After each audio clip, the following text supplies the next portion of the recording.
एक दिन माता पार्वती बैठी रो रही थी। शंकर जी ने कहा, क्या हो गया देवी, क्यों परेशान हो? कहा, महाराज हमने सुना है कि वो जो दिव्य ज्योति आपके तीसरे नेत्र से निकली थी, उस दिव्य ज्योति से एक बालक प्रकट हुआ, पर वो बालक है कहाँ, मुझे उससे मिलना है। शंकर जी ने कहा, रुको भी पता लगाता हूँ। बाबा ने उठाया डमरू और डम डम डम डम डमरू बजाना प्रारंभ किया। सारे देवताओं ने कहा, कहिए बाबा क्या हाल चाल है, क्यों बुलाया? शंकर जी ने कहा, इंद्र एक बात बताओ, मेरे तीसरे नेत्र से जो दिव्य ज्योति निकल कर तुम्हारे ऊपर गई थी, उसका हुआ क्या? इंद्र ने कहा, मैंने तो अग्नि को दे दिया था। अग्नि से पूछा, क्या हुआ? कहा, मैंने तो पवन को दे दिया था। पवन से पूछा, पवन? बोले, मैंने तो हिमालय को दे दिया। हिमालय? महाराज मैंने तो गंगा को दे दिया। गंगा?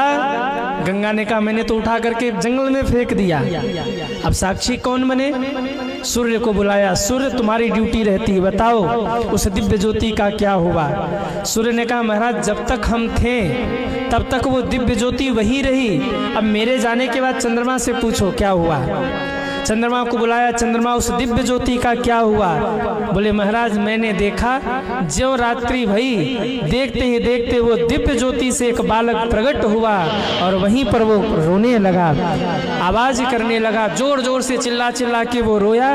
विश्वामित्र ने आकर संस्कार किया। सुबह 6 कृतिकाएं आई, लेकर गई और वो बालक कृतिकाओं के यहाँ पल रहा है, अब धीरे धीरे बड़ा भी हो गया। माता पार्वती ने कहा, प्रभु अब बच्चे से मिलने की बहुत इच्छा मेरे मन में हो रही है, जल्दी से उनको बुलवाइए, मुझे अपने पुत्र से मिलना है। नंदी आदि गणों को भेजा।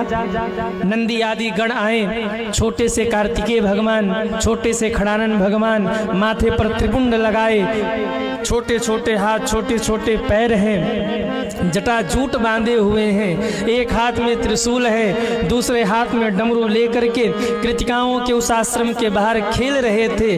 दूर से ऐसा देखने में लग रहा था जैसे शंकर जी ही मानो बाल रूप में कृणा कर रहे हों, महादेव ही कृणा कर रहे हो, ऐसा लगा। सबने दूर से जाकर प्रणाम किया और कहा, हे शिवनंदन भगवान अब बहुत कृणा कर ली आपने, अब युद्ध करने का समय है, चलिए महादेव ने आपको याद किया है। जैसे ही पीछे पीछे चल पड़े कार्तिकेय भगवान, उन शिवगणों के कृतिकाएं रोती हुई आ गई, महाराज मेरे बेटे को लेके कहाँ जा रहे हैं? नंदी ने कहा, यह आपका बेटा नहीं है, ये शिव जी का पुत्र है, ये शिवनंदन भगवान है, जगत के कल्याण के लिए इनका अवतार हुआ है।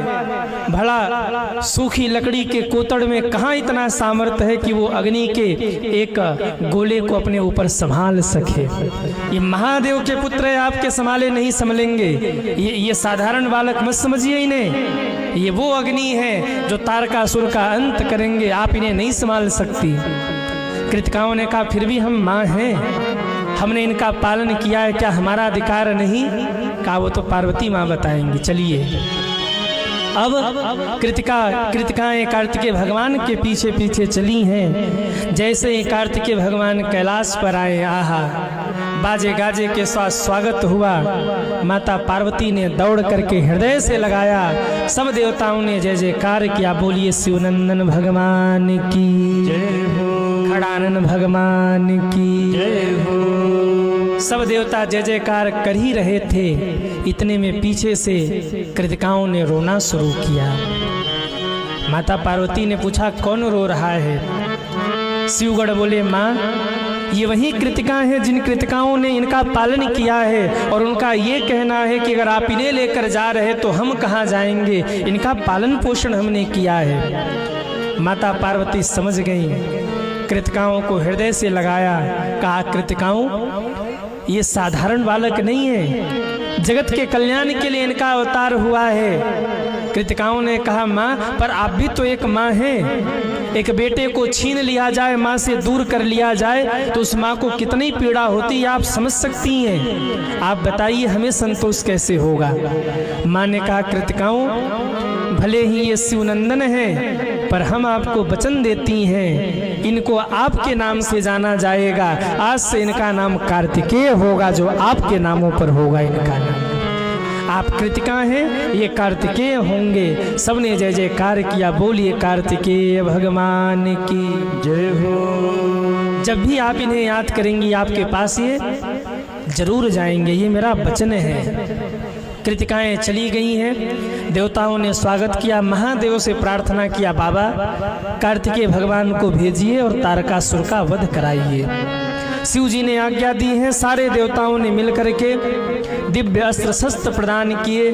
कार्तिकेय भगवान देवताओं के सेनाध्यक्ष बने हैं और रणभूमि के मैदान में युद्ध के लिए कूद पड़े हैं।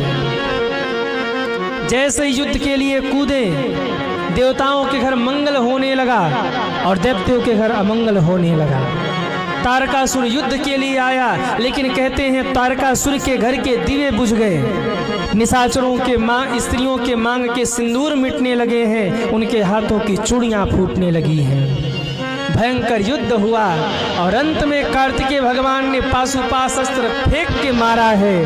तारकासुर का अंत हो गया। बोलिए तारकासुर मर्दन भगवान की जय हो।